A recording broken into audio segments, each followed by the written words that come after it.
Bonjour aux élèves du lycée Gaston-Monnerville de Kourou, Monsieur Colpin, pour une vidéo de cours qui porte sur l'étude des fonctions affines. Il s'agit de la deuxième vidéo consacrée à l'étude des fonctions affines. Lors d'une première vidéo, nous avions vu ce qu'était une fonction affine, nous avions donné la définition générale d'une fonction affine. Je la rappelle, on appelle fonction affine une fonction f qui, pour tout nombre x, est définie par f de x égale mx plus p. Alors, petit point de vocabulaire, m s'appelle le coefficient directeur, et p s'appelle l'ordonnée à l'origine. Attention, ce vocabulaire est très important, je vous demande donc de l'apprendre par cœur. Alors, avant d'aller plus loin dans cette vidéo, je vous ai envoyé par mail un document au format PDF. C'est un document qui est à compléter avec l'aide de cette vidéo. Donc, si vous n'avez pas encore imprimé ce document, vous mettez cette vidéo sur pause, vous imprimez ce document, puis vous reprenez la lecture de cette vidéo. Donc, voilà, vous avez le document sous les yeux. Donc, je lis le titre du paragraphe. Grand 2, représentation graphique des fonctions affines dans un repère. Alors, je commence par un rappel. Donc on a déjà vu dans les chapitres précédents qu'on représente graphiquement les fonctions de la façon suivante. Dans un repère du plan, alors je rappelle qu'un repère du plan, c'est une croix graduée, abscisse ordonnée, abscisse en position horizontale, ordonnée en position verticale. Dans la parenthèse, l'abscisse se note toujours en premier et l'ordonnée toujours en second. Donc je disais, dans un repère du plan, abscisse ordonnée, on porte en l'abscisse la valeur d'un nombre avant sa transformation par la machine f, et en ordonnée, la valeur résultant de la transformation de ce nombre par la machine f. Alors, valeur résultant de la transformation de ce nombre par la machine f, c'est trop long à dire, c'est ce qu'on appelle son image. Alors, remarque, on a l'habitude d'appeler x l'abscisse d'un point, et, je vous laisse deviner, l'ordonnée, on a l'habitude de l'appeler y. Je vous laisse compléter le document. Donc, dire que l'image d'un nombre x par une fonction f est portée en ordonnée s'écrit de façon plus condensée, plus ramassée, ça prend moins de place. Ordonnée, on va le remplacer par y, et je vous laisse trouver par vous-même ce qu'on va mettre à droite du signe égal. Mettez la vidéo sur pause si nécessaire, prenez le temps d'y réfléchir, puis reprenez la lecture de la vidéo pour la correction. Correction.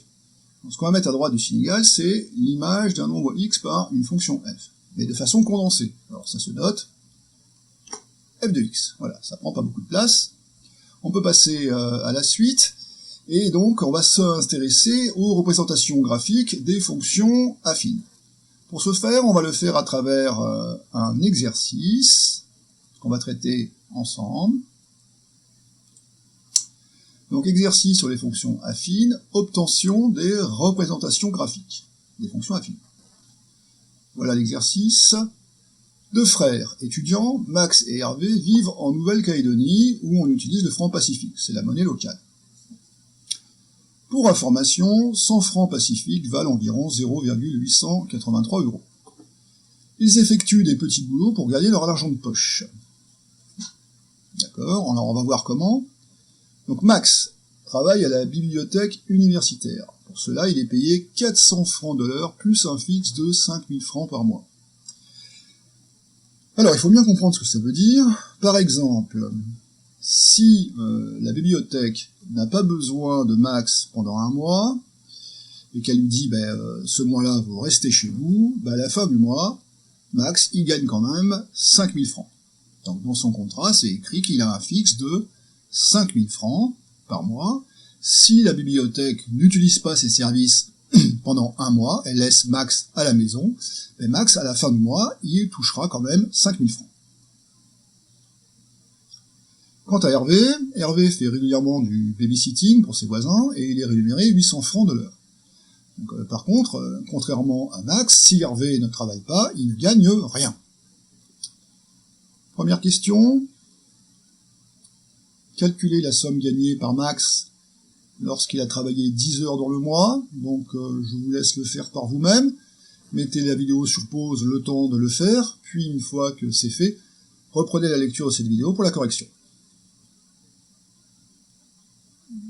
Donc, correction.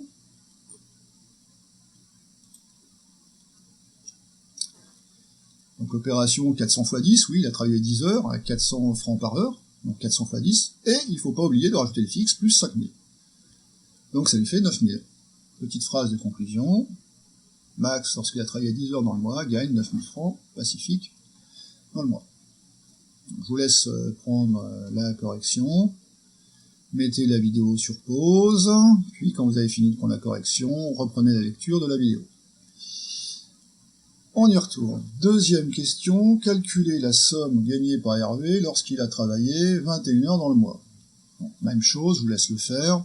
Mettez la vidéo sur pause si nécessaire, puis vous y revenez pour la correction. Correction, je pense que tout le monde a trouvé. Donc opération 21 x 800, hein, il a travaillé 21 heures, et chaque heure c'est 800 francs, donc ça fait 21 x 800, 16 800. Petite phrase de conclusion. Voilà. Je vous laisse le temps de corriger si nécessaire. Vous mettez la vidéo sur pause, quand c'est fini, vous reprenez la vidéo. On y retourne. Troisièmement, complétez le tableau ci-dessous, là aussi je vous laisse faire. Prenez le temps de le faire, mettez la vidéo sur pause, puis vous revenez pour la correction. Correction. Donc la première ligne, il y a marqué nombre d'heures de travail effectuées dans le mois, et la deuxième ligne, somme d'argent reçu par Max. Donc, je vais dévoiler la deuxième ligne. Donc si Max ne travaille pas dans le mois, 0 heure, il va quand même gagner 5000 francs, c'est ce qu'on avait vu tout à l'heure. S'il travaille 5 heures, donc 5 heures à 400 francs par heure, 5 fois 400 ça fait 2000, plus le fixe de 5000, ça fait 7000. Et de la même manière, on a rempli tous les autres nombres de cette ligne. Maintenant, pour Hervé. Donc pour Hervé, on a vu tout à l'heure que s'il ne travaille pas, il ne gagne rien. Donc c'est écrit dans le tableau. Et s'il travaille 5 heures, comme il est payé 800 francs par heure, 5 fois 800, ça fait 4000. Donc 4000. Et tous les autres nombres de cette ligne sont remplis de la même façon. Quatrièmement, on note X, le nombre d'heures de travail effectuées par chacun des garçons en un mois. Petit a, on appelle F la fonction qui permet de calculer le salaire de Max. Complété avec l'expression de F de X, donc X pour un nombre quelconque d'heures travaillées. On va donc trouver une expression littérale, je vous laisse la trouver par vous-même. Vous mettez la vidéo sur pause.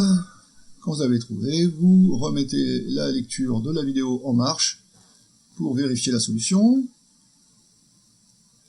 Correction. Donc ça donne 400x plus 5000, oui, il ne faut pas oublier le fixe de 5000 francs. Petit b, même chose, une fonction g, cette fois-ci pour Hervé. Je vous laisse trouver l'expression littérale par vous-même, mettez la vidéo sur pause le temps de trouver la solution, puis ensuite vous reprenez la lecture de cette vidéo pour la correction. Alors, correction, vous avez trouvé 800x. Donc, f et g sont des fonctions affines, puisqu'elles sont dans la forme mx plus p. Alors, pour f, le coefficient directeur, le m, vaut 400, et p, l'ordonnée à l'origine, vaut 5000, tandis que pour g, le coefficient directeur vaut 800, et l'ordonnée à l'origine vaut 0. Cinquièmement, représentation graphique, c'est ce qui nous intéresse le plus aujourd'hui.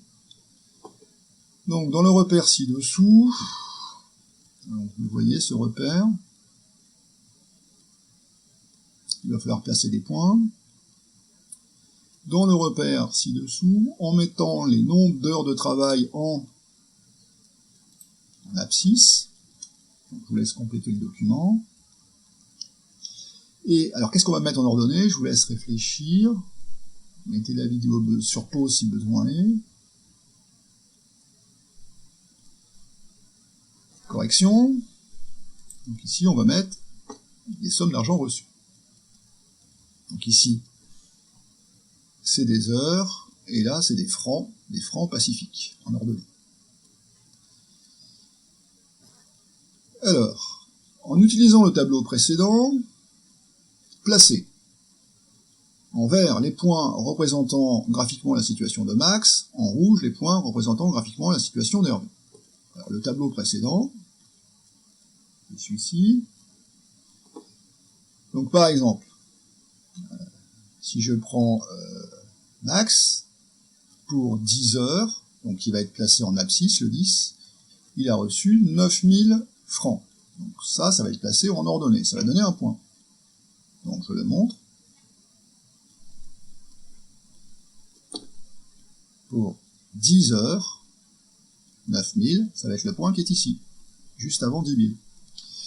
Et vous faites ainsi, vous continuez de la même façon pour tous les résultats qui sont dans le tableau. Donc vous placez les points pour la situation de Max, et vous placez les points pour la situation d'Hervé. Alors, je vous laisse du temps pour le faire, mettez la vidéo sur pause, puis une fois que vous avez fini, vous reprenez la lecture de cette vidéo pour la correction. Correction. Voilà. Donc en vert, la situation de Max, en rouge, la situation d'Hervé. Prenez le temps pour corriger si vous avez faux. Mettez la vidéo sur pause pour faire cette correction. Prenez votre temps, que ça soit bien fait. Bien, on y retourne. Petit b.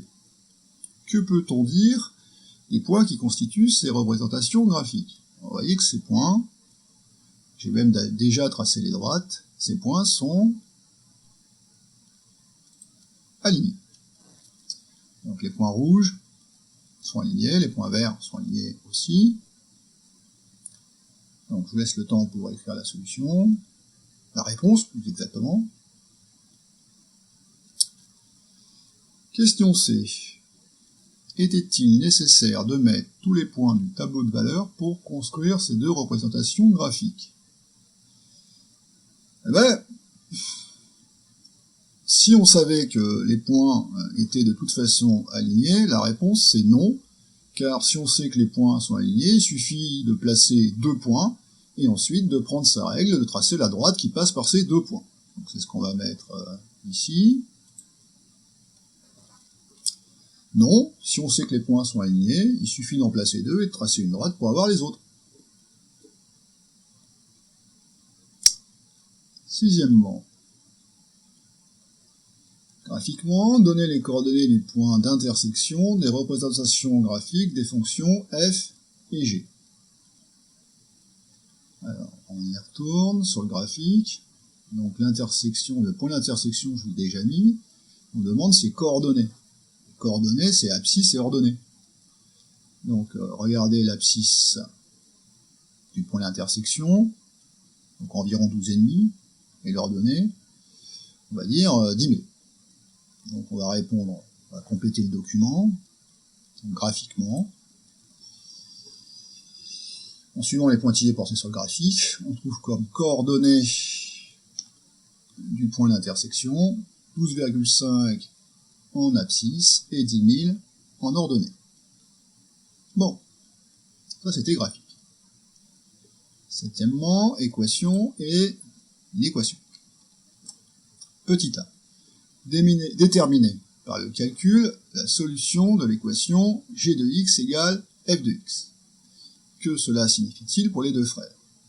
Alors, je vais vous laisser faire par vous-même. Vous allez mettre cette vidéo sur pause le temps de faire cette question, de traiter cette question, et quand vous avez terminé, vous reprenez la vidéo pour entendre la correction.